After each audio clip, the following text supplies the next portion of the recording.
भारत के दोस्त इजराइल को भी सेम उसी चीज से गुजरना पड़ रहा है जो भारत फेस करता है। पिछले कल ही हम डिस्कस कर रहे थे कि जो बाइडेन के प्रेसिडेंट बनने के बाद न सिर्फ भारत और अमेरिका के रिलेशंस बैकफुट पर आए हैं, बल्कि इजराइल और अमेरिका की इक्वेशन के ऊपर भी काफी असर पड़ गया है। जो सपोर्ट इजराइल को डोनाल्ड ट्रंप से मिलती थी, वो जो बाइडेन से इजराइल को बिल्कुल नहीं मिल पा रही है। अमेरिका जिस तरह से भारत के इंटरनल मैटर्स में दखल देता है, सेम तरह से जो बाइडेन एडमिनिस्ट्रेशन आज की डेट में इजराइल के साथ भी कर रहा है। हाल ही में अमेरिका के स्टेट डिपार्टमेंट ने राहुल गांधी मैटर के ऊपर एक टिप्पणी की थी और अब सेम चीज जो बाइडेन एडमिनिस्ट्रेशन ने इजराइल के साथ करने की कोशिश की, जिसके ऊपर बेंजामिन नेतन्याहू ने भी भारत की तरह अमेरिका को एक कड़ा जवाब दिया है। दरअसल इजराइल के prime minister Benjamin Netanyahu Israel के अंदर जुडिशियल सिस्टम और सुप्रीम कोर्ट के जजेस की सिलेक्शन में रिफॉर्म्स करना चाहते थे, लेकिन जब वो इन रिफॉर्म्स के साथ इजराइल में आगे बढ़े, इजराइल के पुलिस डिपार्टमेंट से लेकर इजराइल के सभी गवर्नमेंट एम्प्लॉइज सब के सब बेंजामिन नेतन्याहू के खिलाफ इजराइल में सड़कों के ऊपर उतर आए। वहाँ पर बहुत ही वायलेंट प्रोटेस्ट भी हुए। न सिर्फ इजराइल के अंदर के गवर्नमेंट एम्प्लॉइज ने काम करने से इनकार कर दिया था,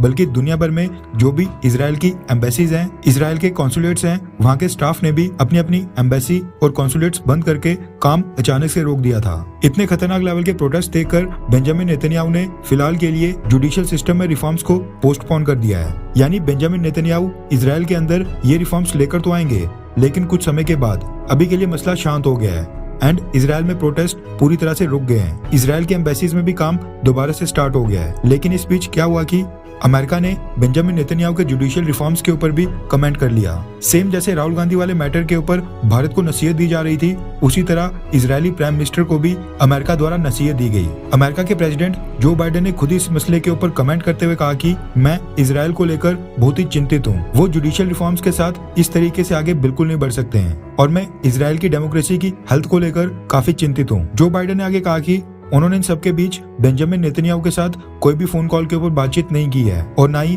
वो नियर फ्यूचर में बेंजामिन नेतन्याहू को व्हाइट हाउस में इनवाइट करने के बारे में सोच रहे हैं। इजराइल इस रास्ते के ऊपर बिल्कुल नहीं चल सकता है। मैंने ये मैसेज अपने एम्बेसडर के through Israeli prime minister Benjamin Netanyahu को पहुंचा दिया है, यानी बेंजामिन नेतन्याहू ये रिफॉर्म्स ना करें। जो बाइडेन ने इजराइल को ये साफ कह दिया। अब जैसे ये खबर बेंजामिन नेतन्याहू तक इजराइल में पहुंची, उन्होंने भी कुछ ही घंटों के अंदर एक पब्लिक स्टेटमेंट जारी कर दी है। रेफरेंस के लिए आपकी स्क्रीन के ऊपर इंडिया टीवी के आर्टिकल का स्क्रीनशॉट है। इजराइल के प्राइम मिनिस्टर बेंजामिन नेतन्याहू ने अमेरिका को जवाब देते हुए कहा कि इजराइल एक सवरन कंट्री है जो अपने फैसले अपने देश के लोगों की इच्छा अनुसार लेता है, ना कि विदेशों से किसी और देश के प्रेशर में आकर, फिर चाहे वो बेस्ट फ्रेंड ही क्यों ना हो। बेंजामिन नेतन्याहू ने क्लियरली कहा कि वो अमेरिका के प्रेशर में आकर अपने देश का कोई भी फैसला कभी नहीं लेंगे। लेकिन ये सोचने वाली बात है कि जो बाइडेन क्यों इजराइल और भारत के इंटरनल मैटर्स में दखल दे रहे हैं। उनको जो मैंडेट मिला है वो अपने देश के लिए मिला है, ना कि भारत या फिर इजराइल के लिए। इससे रिलेशंस ही खराब होंगे। खैर, आपको क्या लगता है कि क्या समय समय के ऊपर जुडिशियल रिफॉर्म्स होने चाहिए? क्या सरकारों को जुडिशियल रिफॉर्म्स का कदम उठाना चाहिए या फिर जुडिशरी के ऊपर ही ये काम छोड़ देना चाहिए? क्या सरकार को जवाबदेही तय करनी चाहिए, हाँ या फिर नहीं? नीचे कमेंट करके अपनी राय जरूर बताएं।